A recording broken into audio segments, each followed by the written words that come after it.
Today, we're going to cover what I consider the most overlooked topic in life drawing: fat. Most anatomy books for artists cover muscle and bone, which is good because they're the underlying structure of the figure, but fat tissue is hugely important for the surface we're actually seeing.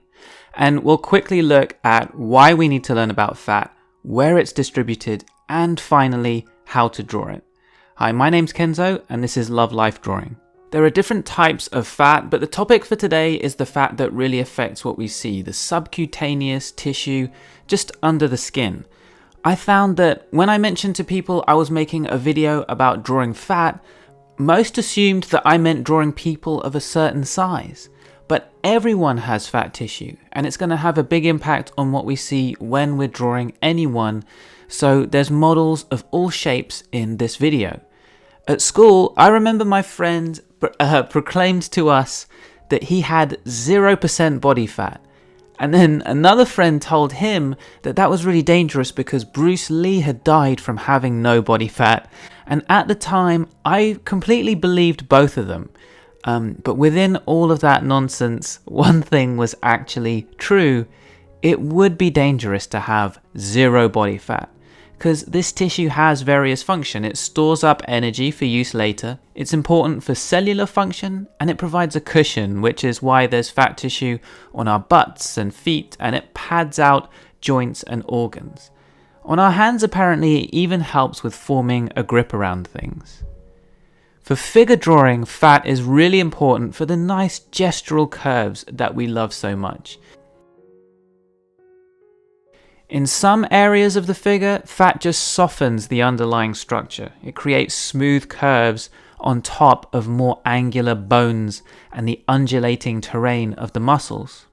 In other areas of the figure, there can be enough fat that the fat itself dominates what we see, creating its own rounded and bulging shapes rather than just smoothing out the underlying structure. So fat squashes and stretches depending on the pose, and in areas where the figure can bend, especially around the waist, it can fold in on itself. It can create quite sharp shadow shapes as well. So where are those larger pockets of fat? On the torso, on the front, fat is often more heavily distributed on the belly, under the belly button, creating a rounded form. So even on muscular models, you might see that clear definition in the abs above the belly button, but still see that rounded form underneath the belly button. Look for differences in the shapes of the shadows above and below the belly button on figures like that. Here there are slightly harder tonal shifts created by the muscle versus the softer and rounder shapes in the shadows created by the fat below the belly button. There's fat on the chest. We saw in our chest video that there's often a relatively flat area on the chest in a sort of triangular shape under the collarbones, and then below that relatively flat area, the bulge of the pectoral muscles and the fat really start. And the fat is especially distributed at the bottom of the chest. On women, the breasts can have a lot more fat, and the amount of fat here is not necessarily proportional to the amounts of fat elsewhere in the figure. There's often more fat on the love handles. We looked at those in our abs video because the oblique muscles, the muscles coming down from the rib cage to the pelvis, down the sides of the torso, also contribute to the love handles.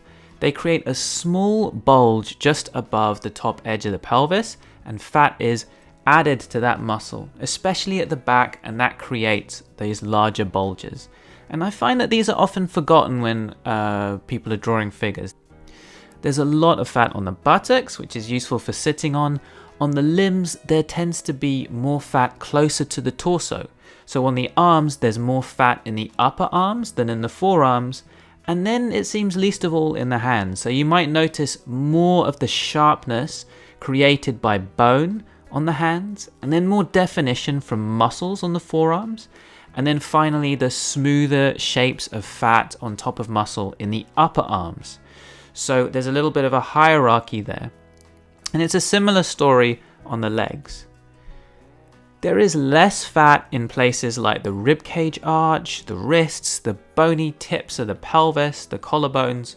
So where a figure is smoothed out with fat, you can balance that out against some of these solid, hard structural points in your drawing to give it a little bit of structure. Notice here how the stretched out side of the midsection, the rib cage and pelvic bone tip, they jut out a little bit. That's going to be something that's useful to bring out in your drawing.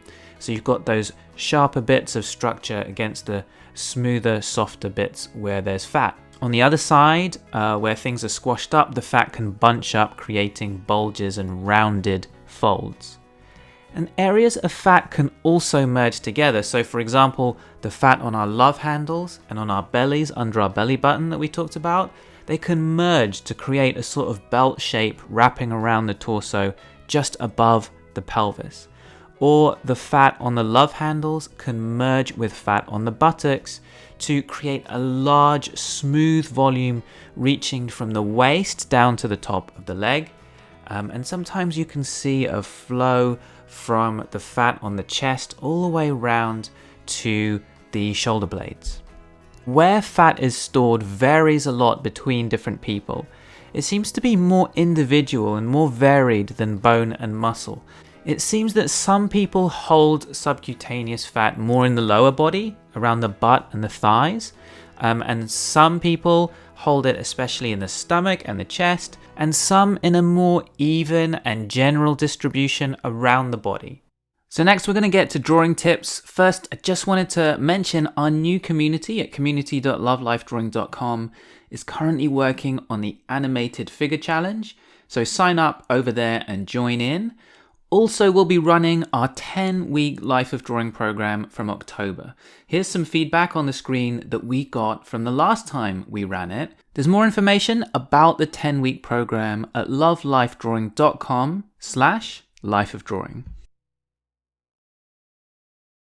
Since the shapes are rounder and smoother, you want to capture that in the edges of the shadow shapes that you draw. So here there's bone close to the surface, and the shadow shape created here is sharp and angular in its edge, and you want to draw that edge nice and sharp and angular. But here there's fat under the skin, and that will create a softer, rounder shadow shape. You might want to give a softer, wider edge to that shadow shape. Notice how the shadow shape tapers off to a point here, helping to explain the rounded form. You would get the same when you're drawing a sphere, and that tapering is going to be really useful to explain the roundness of the breasts, for example. As an exercise, it's useful to indicate the volume you're drawing with lines that run around and up and down the volumes of the fat. You can do that with imaginary lines as if they've been drawn on the figure with a marker pen. And that will help you to see and imagine the volumes.